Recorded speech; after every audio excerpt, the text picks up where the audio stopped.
Fabulous. So David's given you a lot of the background to this talk because it's essentially covering the entire textbook of paediatric cardiac operations. I'm going to focus probably on the most common lesions and again the single to medium complexity. AJ Iyengar in his talk this afternoon is going to cover a lot of the single ventricle palliation, so I won't focus very much on that now. So as David's mentioned, there's a bunch of fairly common lesions, both cyanotic and acyanotic lesions, that are mostly repaired in either the neonatal period or infancy, some in childhood, mostly using a biventricular strategy, and some with unique. Is that right?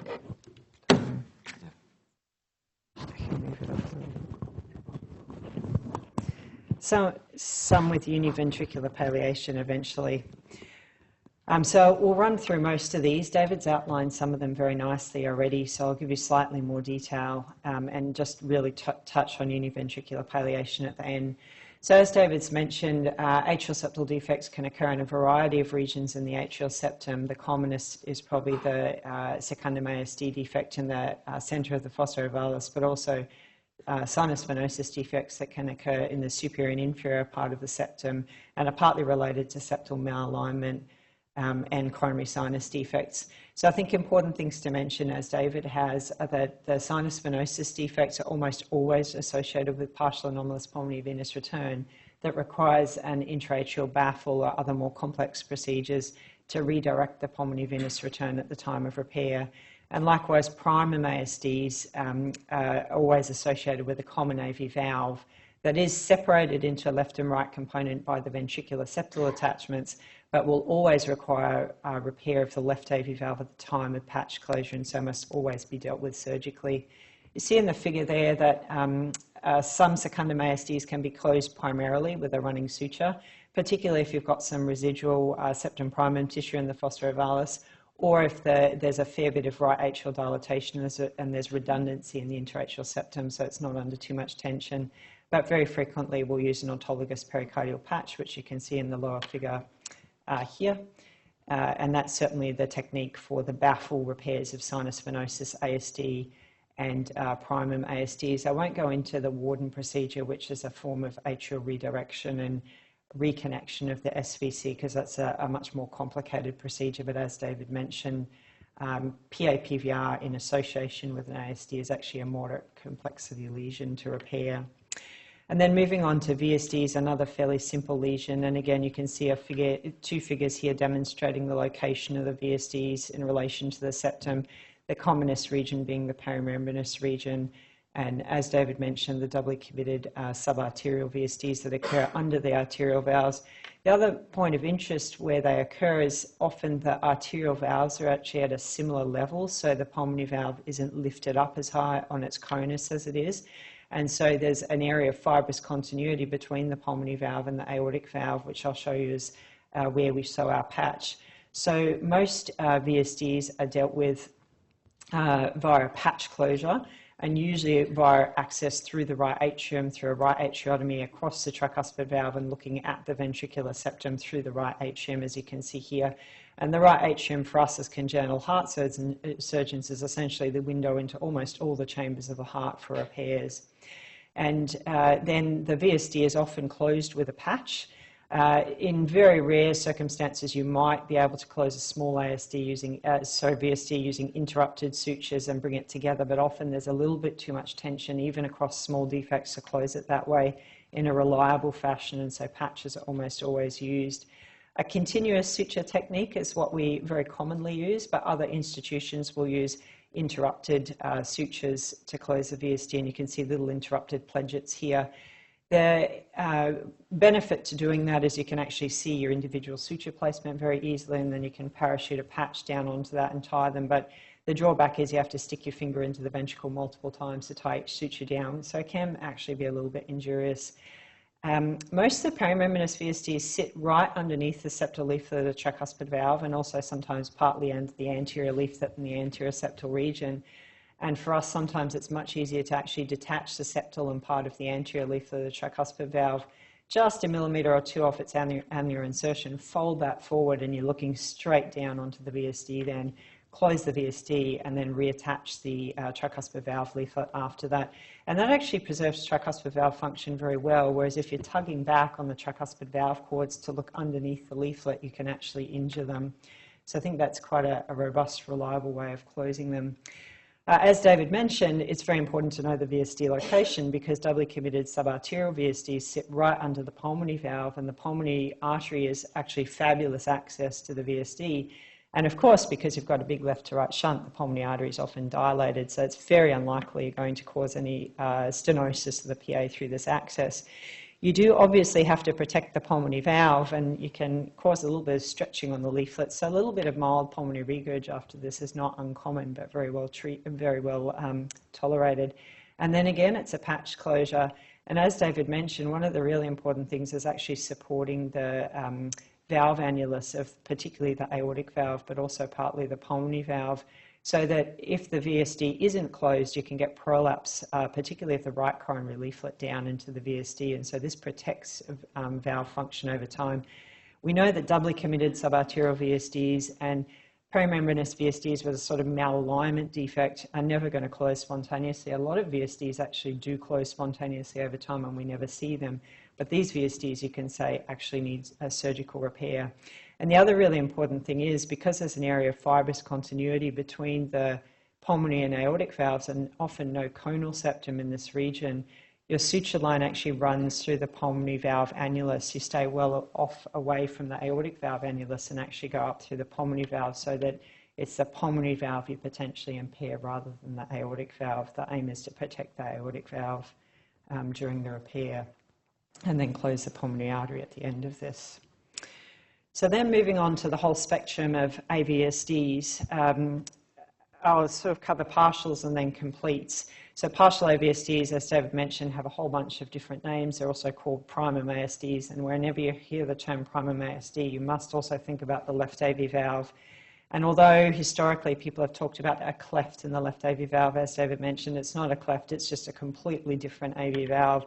So the AV valve is actually formed as a common AV valve. The ventricular septum is actually opposed to the undersurface of the common AV valve that allows its division into a right and left valve components, but it's still sort of functioning as a single valve. And the important thing is this, what we call this zone of apposition between the superior and inferior leaflet components of the septal part of the left AV valve. This zone of apposition is not well supported by cords, and if you leave it alone over time, over 10 and 20 years, you'll develop regurgitation in that region. So what part of the repair involves is actually resupporting that region. So you can see the constellation of lesions as a primum ASD, and then this common valve with an abnormal left AV valve component. So first part of the repair is actually to assess the left AV valve, much like a standard mitral valve repair. You static saline test the valve and inspect it, and no two left AV valves in anyone with a canal defect are ever the same. And so it's sort of talked about in a simplified way of just closing or supporting that zone of apposition between the superior and inferior bridging leaflets across the septum. But often there's unusual clefts, the zone of apposition is serpiginous, there's tons of leaflet tissue, so you actually have to spend some time looking at this. You can either use interrupted or continuous suture techniques. And then sometimes you actually need to perform focal annuloplasties to better support the valve and bring the mural leaflet or posterior leaflet tissue towards the anterior leaflet, because the anterior, your constructed anterior leaflet is slightly deficient in height. So this actually takes much more time than the actual ASD closure.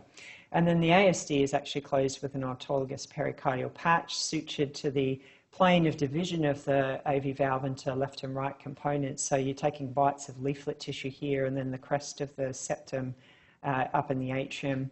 It's very important to mention that in all canal defects, the conduction tissue, particularly the AV node, is posterior inferiorly displaced. And so the AV node is not in the usual triangle of Koch, but is down more in a nodal triangle here. And so one of the standard repair strategies is to continue the suture line down the right AV valve tissue and then head towards the coronary sinus. Some people will baffle the coronary sinus to the left atrium. What we tend to do is actually take suture bites in the medial wall of the coronary sinus until then you get to the crest of the atrial septum and continue your suture line there. There's also a slightly different technique that allows you, if the anatomy is appropriate, to actually continue your suture line partly round onto the left AV valve tissue and then continue onto the septum. But you have to be very mindful of looking at where the coronary sinus is and thinking about where the conduction tissue is. That's probably one of the biggest risks with the repair, in addition to the long-term left AV valve function. Then moving on to common or complete atrioventricular septal defects. These we tend to repair somewhere between 6 weeks and 6 months of age because of the unrestrictive VSD. So the components of the lesion are the primum ASD, a VSD that stretches from inlet to outlet region with various levels of extension into the outlet, and now a truly common AV valve with a plane of septation that we have to decide about at the time of operation. So it's really behaving as a single AV valve, often with very good function before we repair it. But any repair inevitably involves consuming a little bit of leaflet tissue and some level of change in the way the valve functions once it's septated. So again, access through the right atrium.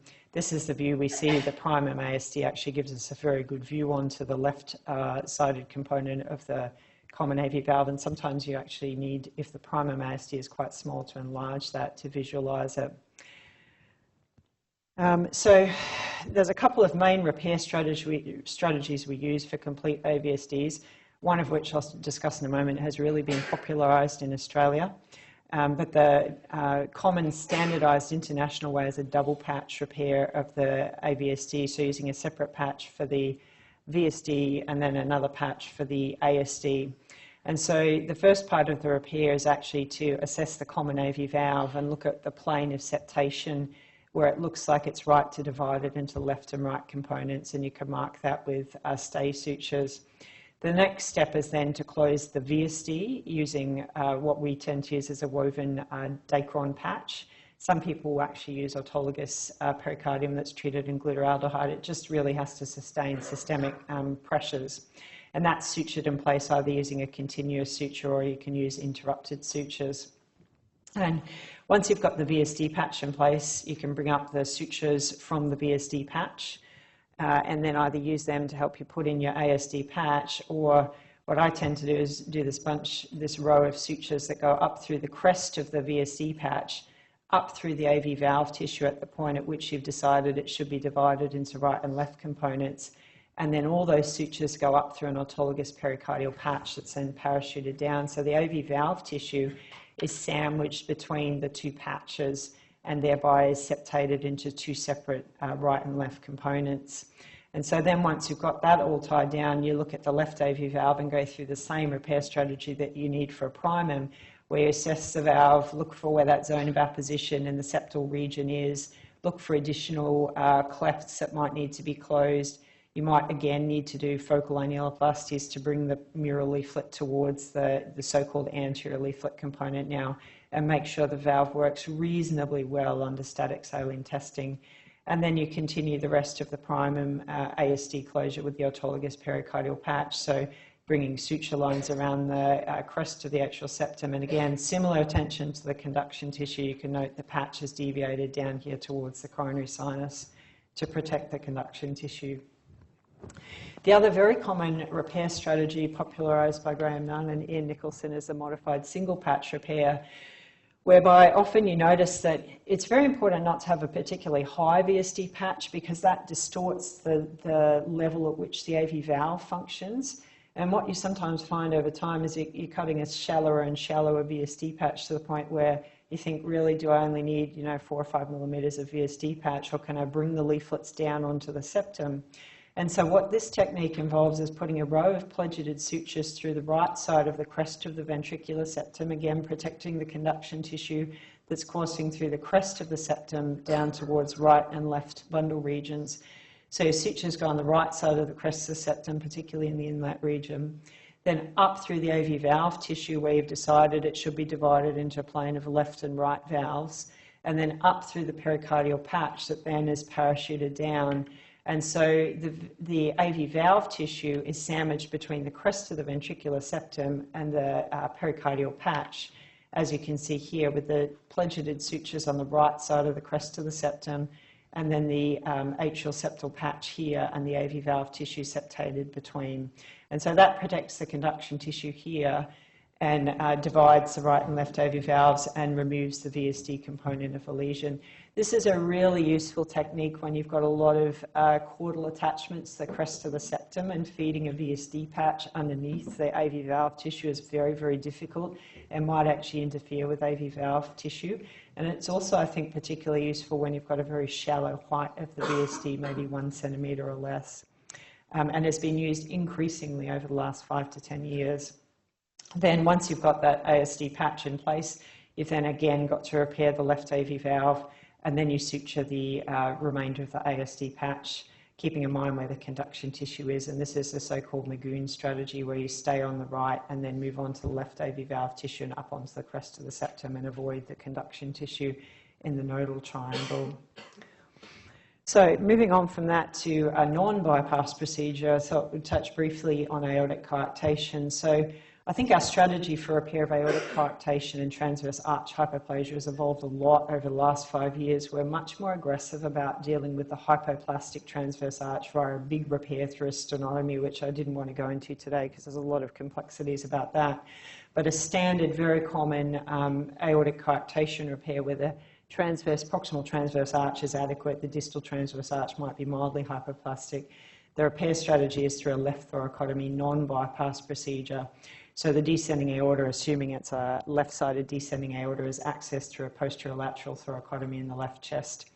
And you can see there, once you've opened the mediastinal pleura, folded forward the vagus nerve and the recurrent laryngeal nerve that wraps around the duct, you can see the area of coarctation and the transverse arch here. And essentially all this area needs to be mobilized to use the benefit of the elasticity of the neonatal tissues to make up the gap of tissue that you need to excise.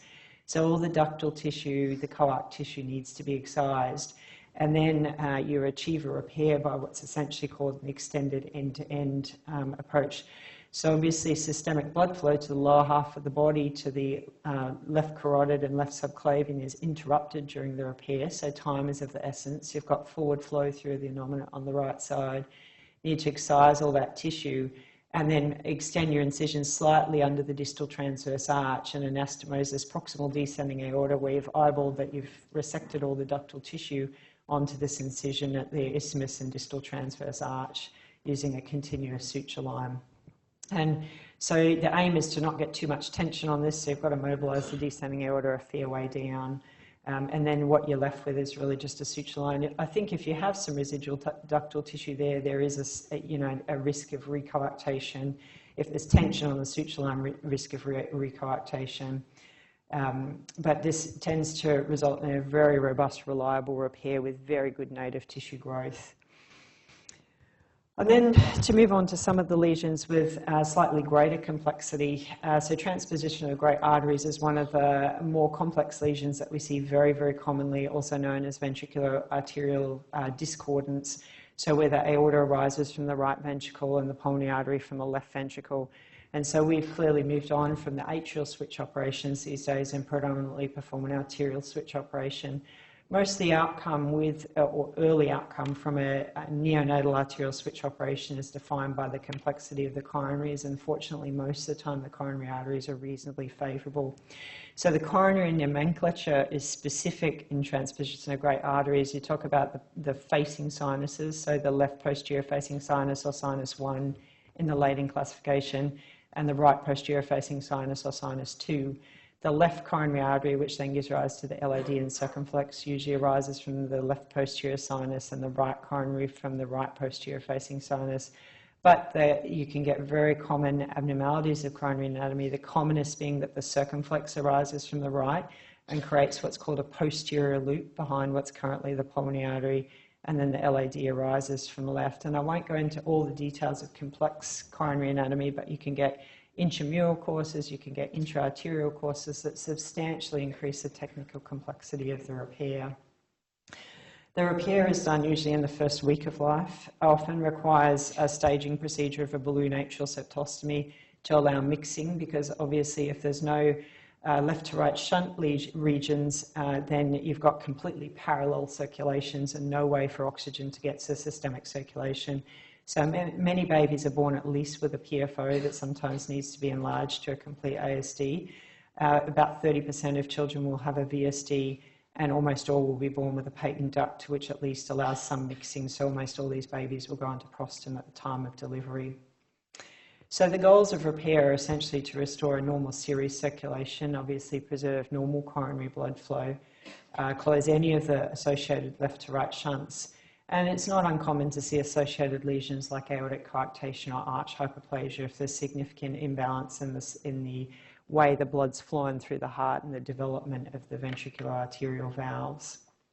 And that can move along to lesions as complex as transposition with left ventricular outflow tract obstruction or large VSD that have different repair pathways later on in life. So the arterial switch operation, again, another bypass procedure from the front of the chest. Those entire goals of the repair are performed through a single operation. So you need to divide the aorta, in fact, quite high. Remember that the aorta is coming off the right ventricle, so it's actually held up on a conus. And so the coronaries are actually quite high in relation to the pulmonary valve, which is sitting down closer to the left ventricle with the aorta pulmonary continuity. So the aorta is divided quite high. The pulmonary valve often, the pulmonary artery often I find quite high as well at the level of the bifurcation. They've drawn a little bit lower here. One of the things we frequently do prior to actually starting bypass is look at where it's best. It looks best to move the coronaries to. So you've got a really nice relationship between the two great vessels because they're in a parallel orientation. And so you can look where it will be best to fold back the coronaries and mark those sites with marking sutures. So once you've transected the vessels, the next thing is to mobilize the coronaries from the aorta with very generous buttons. So essentially mobilize the entire sinus from within the aortic root, so that all that tissue can be used essentially to create a nice generous button or cone of tissue around the coronary and protect the ostium. And then you can use what are called medially based trapdoor flaps. So you actually fold the sinus tissue in the neo-aortic root open and connect the coronary into that. Or you can cut out little wedges of tissue, or you can actually punch a hole like with an aortic punch that we use for top ends for coronaries.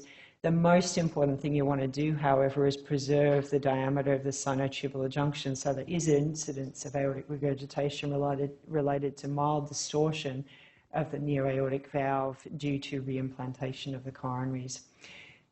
There's usually matching, so when you look at the orientation of the two arterial roots together, there's usually what we call facing commissures, just like there's facing sinuses, there's facing commissures. Sometimes this can be completely offset and actually you have a facing sinus on the posterior root and a facing commissure here. And so you actually have to slightly alter the position where you reimplant the coronaries to preserve the valve function in the neo-aortic valve. So here's an illustration of how the coronaries are being reimplanted. This is sort of the strategy for a medially based trapdoor flap. And the reason for using a flap is that it reduces the axial rotation of the coronaries. So you're trying to limit the amount of rotation and distortion of the coronary as it gets turned backwards to face the neo-aortic root when you implant it. And that's why an intra-arterial course is very tricky to deal with, because you will actually, as you rotate the coronary backwards, potentially distort the pathway. Single coronaries similarly are quite difficult. You then need to perform, the key to this whole procedure is performing the Lecomte maneuver. So initially when this procedure was performed, the pulmonary arteries were left behind the aorta, and the only way you could get the PAs back to the pulmonary valve was to put an interposition conduit in. But the key to this is to actually perform this maneuver called the Lecomte procedure. It's actually a pretty simple thing. You just move the PAs in front of the ascending aorta. And then you, once the coronaries are implanted, join the ascending aorta back to the reconstructed neo-aortic root. One of the reasons for the really high transection of the aorta is you want to keep the aorta really short so that when you join it back to the PA, you don't have any redundancy in the ascending aorta, because that can then push the aortic root down towards the heart and distort the orientation of the coronaries you've just got reimplanted. So you often want to keep the coronaries very straight, and you also want to keep the ascending aorta quite straight. And of course, because you've shifted the aorta posteriorly, you create a bit of redundancy in its length. So you want to keep the ascending aorta quite short. Once you've done all that, often if you've had a VSD, you'll close the VSD before you do this complex reconstruction, so it can keep giving cardioplegia. You can now go and close the ASD and then take the aortic cross clamp off, because the entire left heart is then closed, and you can let the heart reperfuse. You can look at your coronary flow, make sure everything looks okay. And then you go ahead and you reconstruct the right side of the heart, so the outlet. So we use autologous pericardial patches to reconstruct the sinuses and the pulmonary route, and then join the reconstructed pulmonary route to the aorta. And you can see that representation of the Lecomte maneuver in the short aorta here. And so the nice thing about this operation, particularly in a neonate, is it's almost all an extracardiac repair, so access to everything is quite straightforward, and it's actually quite a nice operation, and obviously restores a fairly normal circulation. Still has issues in terms of long-term outcome, because you can obviously have neo-aortic root problems over time, root dilatation, aortic valve dysfunction, and one of the commonest reasons for reoperation is actually stenosis of the right ventricular outflow tract and need for reintervention on the pulmonary valve over time. So that's what the completed operation looks like. I guess that's really important for long-term echoes and monitoring, and also for us who have to do reoperations on these patients. This looks like you've got lots of access to the aorta, but actually if you have to come back to do an operation, what you see is PAs plastered over the aorta, and access for a redo can actually be quite tricky. Remember, the anterior pericardium's been harvested. The great vessels are quite anterior because it's a kind of truncal defect. Everything's right at the back of the sternum. So it's really important to be mindful that access for reoperations is a bit tricky. So that really just lists all the stuff that I've spoken about. And as I mentioned, the VSD closure happens early on. You must obviously ligate and divide the duct in order to facilitate the Lecomte maneuver. So something I haven't mentioned is that PDA ligation and division is always a component of this operation. We just sort of forget about it because it's some part of it that we do and don't think about it. So moving on to another conotruncal abnormality, tetralogy of fallot. So repair of this lesion has actually changed substantially over time to now what's called a transatrial transpulmonary repair, avoiding a large ventriculotomy and avoiding all the problems with right ventricular scar, hopefully moving forward into the future. As David really nicely described, the abnormalities are their malalignment and anterior malalignment VSD, the anterocephalad displacement of the infundibular septum, and then right ventricular outflow tract obstruction that's multi-level, both in the infundibulum, the pulmonary valve, and sometimes suprapulmonary, and sometimes that level of obstruction progresses to the point of pulmonary atresia, where you need neonatal palliation with a BT shunt to restore pulmonary blood flow prior to proceeding with a complete repair when the child's big enough. And this really just gives you an idea of the anatomic lesions that we have to address, the VSD, the infundibular obstruction, and the small pulmonary valve. So the goals of repair, obviously to close all the shunt lesions, so close the VSD, there's often an ASD or a PFO, and relieve all levels of right ventricular outflow tract obstruction, which often involves removing the pulmonary valve as well. So these are some of the patients who most commonly are seen for reintervention, and in fact our consent these days for patients undergoing tetralogy of repair is that this is a two-phase operation. We'll deal with almost all lesions at the time of the initial repair in infancy, but if we excise the pulmonary valve, which we probably do in up to 80% of cases, there must be an expectation of a reoperation for pulmonary valve replacement in teenage years, sometimes earlier, sometimes later. But the thing we do these days is monitor right ventricular volumes over time very closely, and I think we're much more preemptive with timing of pulmonary valve replacement. But I think it's very important in infancy to establish the expectation that this is a two-stage repair. So the technical aspects of the procedure, again, we access through the window of the heart, the right atrium. You need to do a patch closure of the VSD, which is, again, it's a subaortic anterior malalignment VSD that's still in the perimembranous region, often requires detachment of the septal leaflet or tricuspid valve to access it, patch closure with either a continuous or interrupted suture, and then division of all the septal and parietal muscle bundles. So there's, in addition to just right ventricular hypertrophy, there's multiple additional muscle bundles in the right ventricle that you see up in the parietal part of the right ventricle near the anterior wall, and then over towards the septum. And you need to divide all of these muscle bundles and sometimes excise them, and that just opens up the RV cavity and access into the infundibulum. Most of that's done via transatrial access. You can do it either before or after the VSD is closed. Sometimes doing some of this before the VSD is closed actually frees up the septum to actually ease your VSD closure and access to the VSD closure. So it's a lot of intracardiac work. This is really just a figure from a very old publication going back to the early era of cardiac surgery that demonstrates the utility of actually the annular detachment of the septal and anterior leaflets of the tricuspid valve to access the muscle bundles, but also to access the VSD for closure. So it's a very, very early report of a transatrial transpulmonary repair of tetralogy. The right ventricular outflow tract is very commonly dealt with transannular incision, so we often don't go this far onto the ventricle, but maybe about a centimetre or so, requiring excision of the pulmonary valve, and also further muscle bundle division via that upper right ventriculotomy, and then repair of the pulmonary artery, which is often hypoplastic, a significant enlargement of the annulus of the pulmonary valve, and then patch enlargement of the right ventricular outflow tract. And certainly what we've come to understand with time is if you can limit this ventriculotomy, you limit the long-term injury and scarring to the right ventricle, impairment of right ventricular function, and hopefully arrhythmias and risk of sudden death over time. I thought we'd touch on Truncus because, again, it's a lesion that I think we'll see very commonly into adult life, and again, has almost an expected need for reintervention because of the need to create artificial right ventricle to pulmonary artery continuity. So the primary abnormality here is failure of division of the conotruncus. So you have a common arterial valve that then gives rise to the aorta, the coronary arteries, and the pulmonary arteries, with various configurations, a type 1 that has a short PA and then the branch PAs, type 2 where you have right and left PAs arising from the common trunk very close to each other, or type 3 where they're very separate, and then there's some other variations on that. Most commonly we see this thing that's sort of called a type 1.5, where you don't sort of have a true communication here, but you have two branch pulmonary arteries that are very close together that can be harvested on a part of the aortic wall. And then the conoventricular VSD that sits right underneath the arterial valve.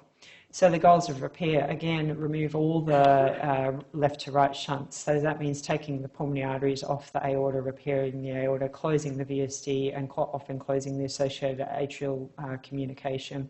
And then obviously creating right ventricle to pulmonary artery continuity. Because the pulmonary vascular bed should be fairly normal, you can actually, again, do that using a non-valve conduit. And in small babies, because we frequently do this repair in the first 1 to 3 weeks of life, you might actually get greater longevity from your conduit if you use a non-valve conduit, because part of the problem with needing to replace the conduit is stenosis at the level of the valve. So we'll often use a 10mm Gore-Tex tube, which will often last into early childhood years before needing to be replaced. And then there's some associated lesions. Truncus interruption is one of the most complex lesions that we repair, but with often some quite good outcomes. And there's often very commonly associated truncal valve disease, particularly truncal regurgitation. So the valve can be anywhere from bicuspid to tricuspid to quadricuspid. And sometimes it's necessary at the initial repair operation to do a truncal valve repair to optimize its function. One of the commonest needs for reintervention later on in the future is to replace the truncal root, because as you can imagine, it's quite dilated at birth and continues to dilate through childhood and adulthood. So this is a summary of the repair technique. To access the VSD and to create right ventricle to pulmonary artery continuity, a ventriculotomy is necessary, and the ventriculotomy must be large enough to accommodate the RV to PA conduits. It's going to have to be at least 10 to 12 millimeters. Once you do your ventriculotomy, you look right down onto the VSD, and the VSD is closed through that ventriculotomy using a Dacron patch. This is the way that we actually decide where to make our ventriculotomy. You actually put a right angle across the aortic valve. The aortic valve is on a conus because it's the only arterial valve arising from the outlet of the heart, and so it will have all muscular attachments. You have to remember that the nadirs of the valve leaflets are actually quite low in the ventricle. So your ventriculotomy should be in a pretty safe region, and again, away from the coronaries. You can use your LAD as a marker for the plane of the interventricular septum.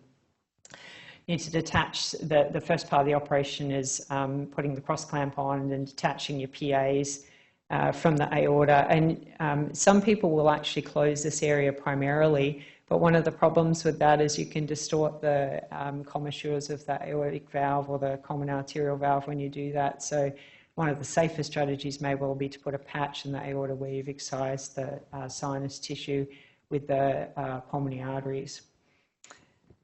So you can see a patch here. Pulmonary arteries harvested, you just shift them slightly leftwards to establish your RV to PA continuity. You can see the VSD being closed here through the ventriculotomy. And again, similar to transposition, once you've done all your left heart stuff, once you've got the left heart closed, VSD's closed, ASD's closed, aorta's repaired, you can actually take your cross clamp off and do all the other stuff with the cross clamp off. Sometimes that's easier said than done because there's blood everywhere and the PAs are a little bit difficult to access, but most of this can be done with the heart beating and reperfusing. And so this is a non-valve Gore-Tex tube. You initially suture to the opening in the PAs and then down onto the right ventricular outflow tract. I'm going to touch very briefly on the Fontan circulation. What sites are asking if you can to the right and we need to look? Yes, I'm just on my second to last slide, I think. AJ is going to cover this beautifully, so I'm not going to spend much time on it because it's a talk in itself. So I just wanted to mention the surgical procedures that I've gone through that will have an anticipated need for re-intervention, which we counsel parents about at the time of repair. So as I mentioned, tetralogy is pretty much a guarantee if you remove the pulmonary valve. Any lesion where you've had to use a right ventricle to pulmonary artery conduit, you're going to have at least one conduit change and later catheter-based rehabilitation of the conduits that you do use once they're adult size. And then potential need for re-intervention, certainly, as David mentioned, coarctation repair needs to be monitored lifelong. Arterial switch operations need to be monitored lifelong for all the reasons that I mentioned before. And AVSDs, there is an expected 5 to 10% re-intervention rate, particularly for the left AV valve, but I didn't go into the details of associated left ventricular outflow tract obstruction. That's part of the nature of the lesion with a gooseneck deformity of the left ventricular outflow tract that can also be impacted by the repair, and so lifelong monitoring for them is also very important.